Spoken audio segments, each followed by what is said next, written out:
Well, last night was a pretty uneventful evening apart from the rain event. Oh man, did it ever come down again, and the wind picked up as was forecast. They got it right this time. We had howling winds out of the south and the boat was just being buffeted up against the wall here. The good thing is we have a solid 1,000-foot long concrete wall to be tied up to, so there's a little bit of security with that. Now, like I say, the rain was pelting down. It was starting to rain probably around 2 o'clock, just light, and then by dinner time it was more steady, and then into the evening around probably 7 o'clock-ish, it was pounding down. It was just coming down in sheets for an extended period of time. I don't know how much rain we got last night, but we got a lot of rain. So you're gonna have to take my word for it because I didn't film that. I think I've shared enough rain so far this season. So that's it from the top side of Lock 36, the Kirkfield Lift Lock. And if you guys have been following along for any length of time, you know that this is the highest point of the Trent Severn Waterway. It's the apex of the system. And from here, it doesn't matter which way you're headed, you're going downstream because we're at the top, boom, we're going down. So yes, I've already changed my minder marker to be green on the right heading downstream because we're going to head east later today.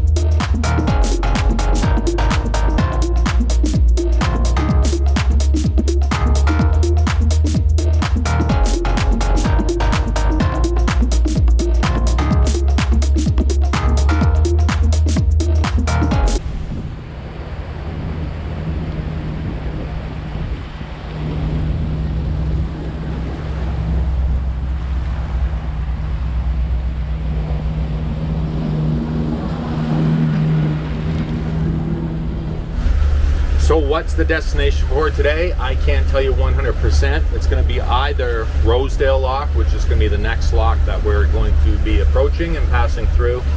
And if not there, maybe when we get there, I might call Pennant Falls Lock because it's supposed to be hot and muggy again tonight. So I'm going to give them a shout and see if there's any potential room at the tie-up wall at the top of the lock. Just because there's shore power there, we can plug in and of course have air conditioning because apart from Anchor Girl and I sleeping a lot more comfortably on the boat at night with air conditioning, that fuzzy little pussycat of ours, he really enjoys it too. He's kind of like me, loves the air in the summertime and loves the heat in the winter. So as much for him as us, we're gonna hope to get some air conditioning tonight for the entire night at the tie-up wall. And before you ask me, Paul, don't you have air conditioning on the boat? Yes, we have air conditioning on the boat.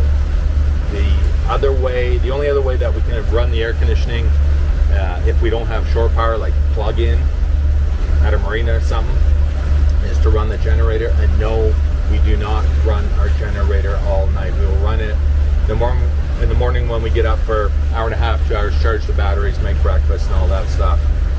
And then usually in around dinner time or just after dinner time, we'll run the generator, charge up the batteries. Like if we're tied up at a lock somewhere that we don't have shore power, like said, just after dinner, fire up the generator, charge the batteries, water heater, get that humming along too, charge all the devices, like this thing here, right here, and as well, charge the batteries, and as well, run the air conditioning. If it's a warm day, which they generally are in the summer in the afternoon, we'll run the air for a couple hours as well, just before the sun sets, or as the sun is setting, just to kind of cool down the cabin. But no, we will not leave the generator.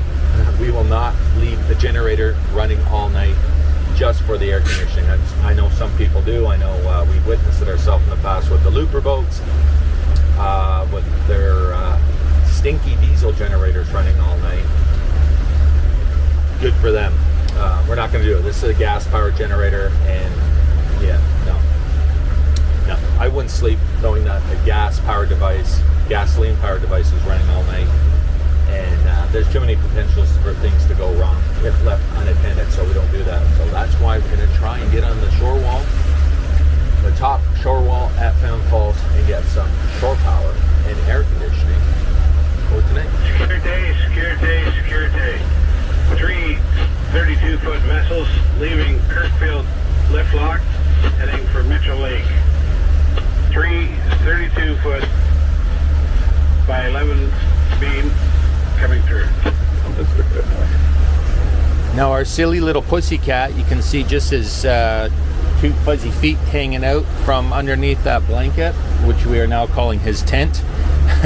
He started this a couple days ago. We had a blanket just sitting up there drying, and he hopped in there and liked it. And yesterday morning, as soon as we started leaving our last destination, he hopped up in there, climbed in there, and he stayed there for the entire trip. And again this morning, he did the same thing.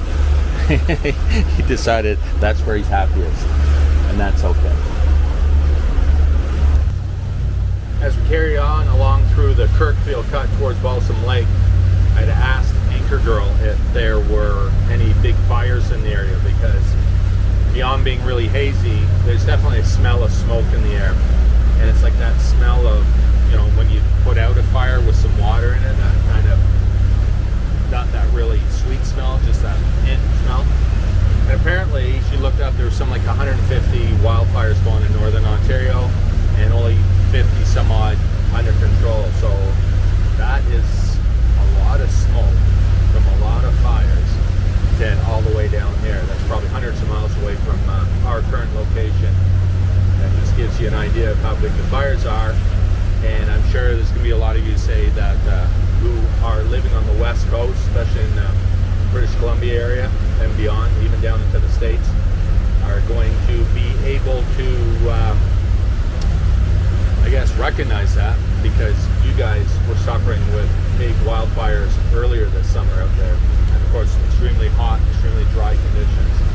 So the only thing that comes to mind is I don't know how there can be so many fires with so much rain that we've had recently, but I'm sure a lot of those were started by lightning strikes.